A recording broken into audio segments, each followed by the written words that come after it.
First time naming sumali sa isang grocery run, ay mali, sa 7-Eleven run pala. Umalis kami ng bahay ng 4:30 AM at dumating kami doon ng 5 AM pa lang. Pagdating namin sa event, inuna na nga namin ikabit yung race bib namin dahil mahigpit yung bantay sa may entrance. No race bib, no entry talaga. Aga pa nga lang ay open na rin yung mga booths ng sponsors, kaya naman sumugod na din kami bitbit ang aming mga eco bags dahil 6:30 AM pa naman ang gun start ng 5-kilometer run.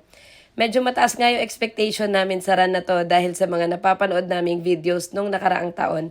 At dahil nga wala pa kaming almusal, kaya inuna na namin itong luncheon meat at kape para naman ma-energize kami before the run. At dahil nga goal naming makahakot ng pang 1 month na grocery, kaya naman sinimulan na naming pumila. Pero mga B, pang ilang pila pa lang nawalan na kami ng pasensya sa sobrang haba ng pila. Itong jowa ko nga ay hanggang sa gun start ay may bitbit pang Gatorade. Masaya din palang tumakbo ng ganito kadami. Ang dami pang times na madapa-dapa pa nga kami kasi nga may traffic jam. Kaya wag kang mag-alala kung mabagal kang tumakbo kasi for sure, meron pang mas mabagal pa sa'yo sa tapat mo. Kaya wala naman talagang pressure mga B. 1 kilometer. Nung una pa nga akala ko di ko kakayanin kaya sinasabi ko nga sa kanila na kayo na lang kaya yung tumakbo. Kasi nga wala naman kaming practice. Pero sobrang nakatulong yung mga pa-drinking station sa daan na namimigay ng libreng Gatorade, sip, tas may pa-Pocari Sweat pa.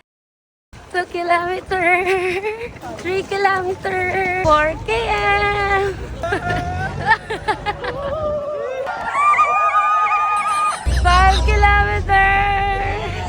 At syempre, finally nakarating na rin kami sa finish line.